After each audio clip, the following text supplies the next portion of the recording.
तो अलवर रंगदारी के लिए आपराधिक वारदातों को अंजाम देने वाली आपको जानकारी दें कि गैंग के सदस्यों की पत्नियां भी अब अपने इस अपराध में महत्वपूर्ण भूमिका निभा रही हैं। हालांकि कई बार पहले भी बात सामने आई थी कि महिलाएं अपराध जगत में जाकर लेडी डॉन बनती हैं, लेकिन अपने पतियों का सहयोग करने के मामले में बहुत कम आते हैं।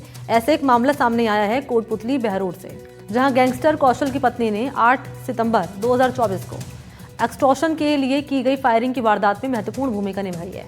इस लेडी डॉन ने पूरे ऑपरेशन को अंजाम दिया है। फायरिंग की वारदात को लेकर कौशल गैंग का नाम सामने आया था। दरअसल कोटपुतली बहरोड जिले के निमराना में होटल हाईवे किंग पर 8 सितंबर को एक्सटॉर्शन के लिए की गई फायरिंग के मामले में गिरफ्तार गैंगस्टर कौशल की पत्नी लेडी डॉन मनीषा से पूछताछ करने के लिए पुलिस अधीक्षक निमराना पहुंचे।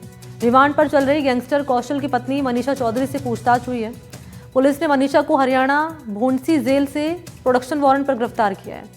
गैंगस्टर कौशल की पत्नी मनीषा चौधरी ने बाहर रहकर पूरे ऑपरेशन को अंजाम दिया है।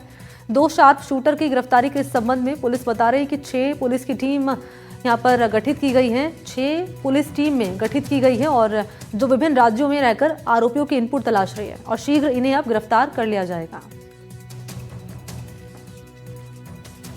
2024 को होटल हाईवे किंग पर एक्सटॉर्शन के लिए फायरिंग की घटना हुई थी।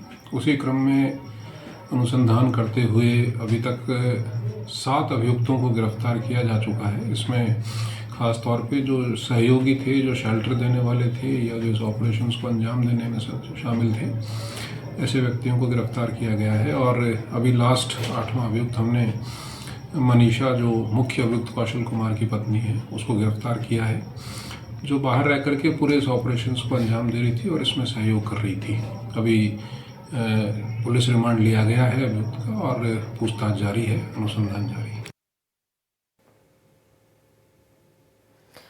और क्योंकि तस्वीर आपके सामने रख रहे हैं किस तरीके से इस मामले में यहाँ जो है फायरिंग की वारदात भी यहाँ पर हुई थी, और मुदित गौड़ क्योंकि इस मामले को यहाँ पर कवर कर रहे हैं और अपडेट दर्शकों तक पहुँचा रहे हैं। मुदित, बताएं दर्शकों को विस्तार से कि किस तरीके से लेडी डॉन बाहर रहकर ये पूरा जो है खेल रचती थी और पति जेल में रहकर उसे निर्देश दिया करता था।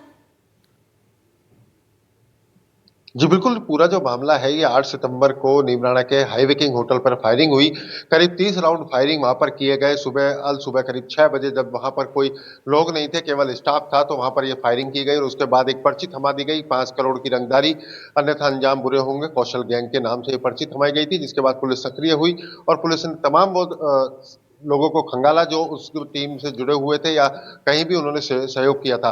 उसी बीच जब पुलिस को बाद में, जब सभी आरोपियों को पकड़ने के बाद जब पता चला कि इस पूरे कौशल गैंग के पकड़े जाने के बाद जब इस महिला का रोल भी इसमें सामने आ रहा है, तो अभी एक माह पूर्व ये महिला भौंडसी जेल में पकड़ी गई थी। एसटीएफ हरियाणा ने इसको पकड़ा है, जिसमें भी गुड़गांव में किसी होटल व्यवसायी से रंगदारी मांगने के मामले में इसको गिरफ्तार किया। उसके बाद पुलिस जब इसको यहाँ लाई है तो उससे अभी पूछताछ की जा रही है। पुलिस ने रिमांड लिया है, इसी रिमांड पर अभी ये महिला चल रही है। तो एसपी स्वयं इस मामले को हैंडल कर रहे हैं और एसपी ने खुद पूछताछ की है। इसमें जो शूटर्स जो आए थे उनकी भी जानकारी जुटाई जा रही है कि शूटर्स कहाँ से आए थे। और सबसे अहम बात कि जेल में बंद कौशल गैंग का, कौशल जो मुख्य गैंगस्टर है, उसका भाई जो मनीष चौधरी है, वो अपनी भाभी मनीषा चौधरी को पूरा डायरेक्शन दिया करता था, किस तरह से पूरा घटनाक्रम को अंजाम देना है, कितने लोग इसमें शामिल होंगे, क्या पूरा मामला रहेगा। इसके बाद ये महिला कौशल कैसे निर्देश दिया करता था जब वो जेल में बंद है, तो कहीं ना कहीं अब जेल प्रशासन की भूमिका पर भी सवाल खड़े होंगे मुदित। जी बिल्कुल, पूरे मामले को लेकर के जब ये महिला उनसे मुलाकात के लिए जाती थी, तो मुलाकात में बंदी और परिवार से जो मुलाकात है, तो उस संबंध जो देखा जाता है वो पत्नी का संबंध था और उसको वहां पर जो मुलाकात होती थी, मुलाकात के दौरान ही जब ये डायरेक्शन लिए जाते थे। और सबसे अहम बात कि जेल प्रशासन में मुलाकात का जो दौर चलता है उसमें कोई आसपास नहीं होना एक सबसे बड़ी अहम बात है, लेकिन जब उसको डायरेक्शन दिए जाते थे उसी हिसाब से वो सारा पूरा नेटवर्क चलाती थी। भौंडसी जेल का मामला जो था, उसके बाद जब ये पूरा घटनाक्रम रहा, तो उसके बाद 5 करोड़ की जो रंगदारी की बात जब सामने आई, तो राजस्थान पुलिस पूरी तरह सक्रिय हुई। ADG law and order Dinesh NM खुद यहां पर मौजूद रहे उस दौरान। उन्होंने भी पूरे मामले को देखा था और उसके बाद जो मुख्य आरोपी थे उन सभी को पकड़ा गया। लेकिन अब जब ये महिला का नाम जब सामने आया, तो इस महिला की जब जानकारी मिली कि इस महिला भौंडसी जेल में बंद है, तो इसको वहां से प्रोटेक्शन वारंट पर लिया है। और कई अहम खुलासे कि राजस्थान में भी और भी कितनी वारदातों को इन्होंने अंजाम दिए हैं, क्या राजस्थान में इनकी क्या भूमिका रही है, कौन लोग इनके सदस्य रहे हैं या कौन इनके सपोर्टर हैं, उन सब की जानकारी अभी पुलिस कर रही है। जी ठीक है, बहुत शुक्रिया आपका मुदित गौड़। तमाम